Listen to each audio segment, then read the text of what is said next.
A Florida doctor active in the anti-Obama Tea Party movement has apologized and has pledged to stop participating in conservative anti-healthcare reform efforts after he was caught circulating a photoshopped picture of President Obama portrayed as an African witch doctor with a bone through his nose.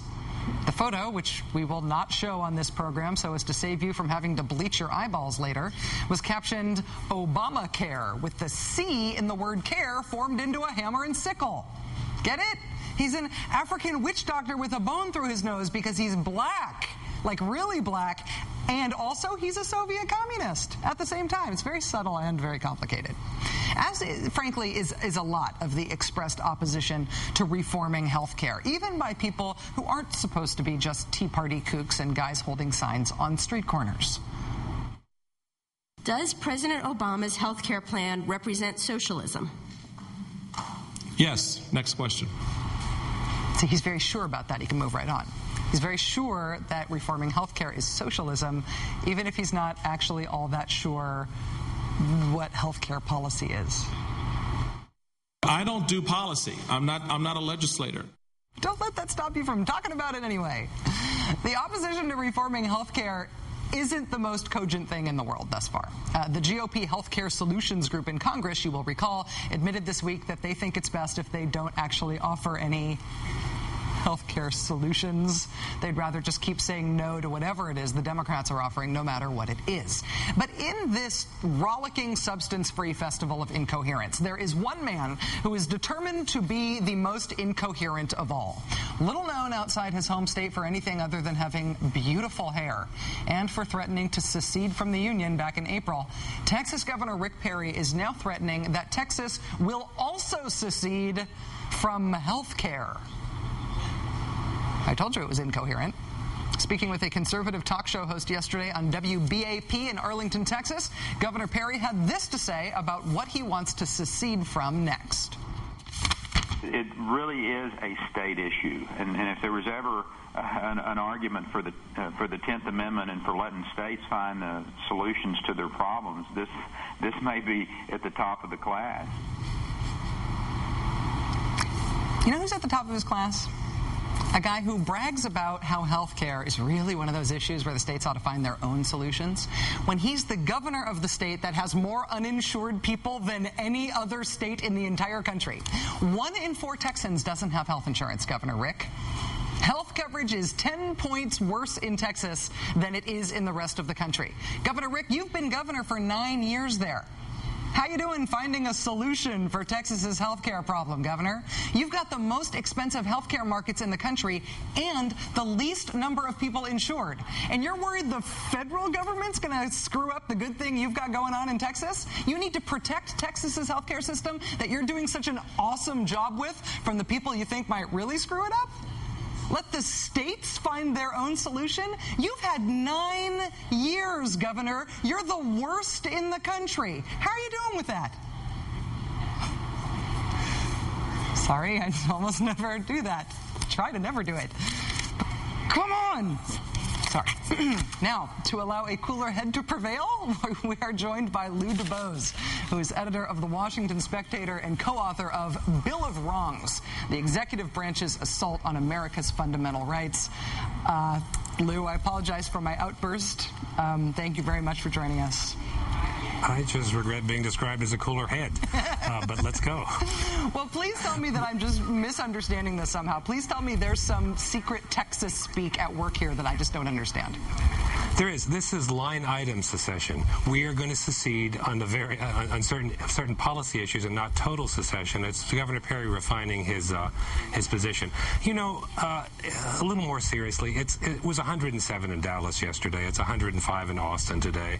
It's the dog days of summer. There's a political campaign impending. Senator Kay Bailey Hutchison is preparing to run against Governor Perry. and that's a problem for him because he doesn't quite know how to run against her. But in Texas, there are proven formulas. You run for God against gays, you run against Washington, and you run for guns. He's going to spend the summer running against Washington and running against Obamacare, as he's calling it, to try to associate Kay Bailey Hutchison, Senator Hutchison, with Washington. Well, she is in Washington. She is, so that's convenient, right. I suppose. But, I mean, I know that he likes to make a show about this Texas independent stuff, but it never really seems to work out for him. I mean, he is the governor. He's not just doing this as a gadfly. In March, he said he was rejecting $500 million in unemployment money. Then the state had to go back and not only take what he rejected, but ask for more beyond that. He said this spring he wanted Texas to secede from the union. Then he had to say he didn't really mean that. One would think he was sort of going back to this well over and over again because it was working for him. From outside the state, it doesn't feel like it is. Is it in Texas? It's hard to tell. But the answer is probably yes.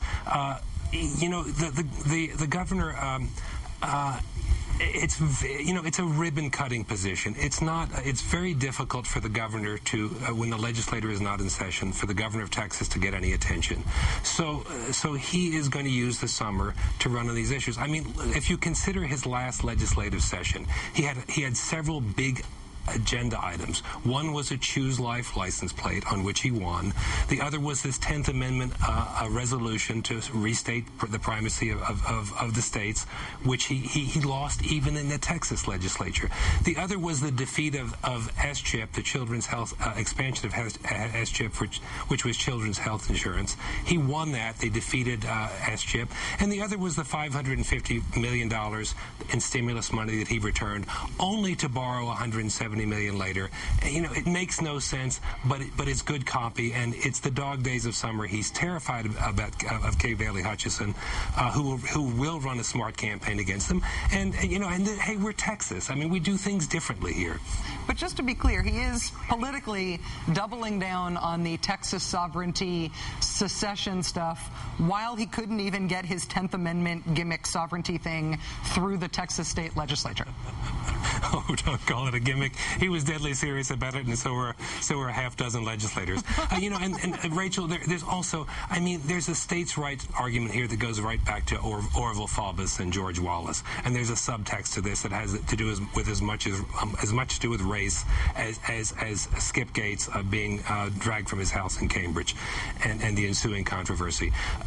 He's going to do whatever he needs to do to get elected, and he's in a tough race. I mean, as you pointed out, we lead the nation. I mean, we're Mississippi with good roads. We lead the nation in uninsured adults and uninsured children.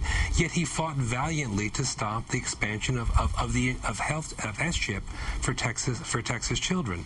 It's Texas, and an important thing to note is he is fighting for the Texas base.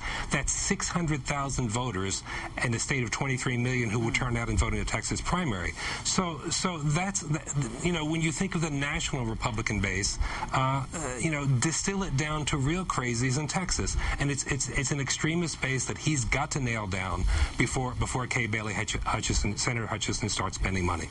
Lou DuBose, editor of the Washington Spectator, co-author of the book Bill of Wrongs: The Executive Branch's Assault on America's Fundamental Rights, and a brave and probably a little schwitzy man given the heat tonight. Lou, thanks very much for taking time.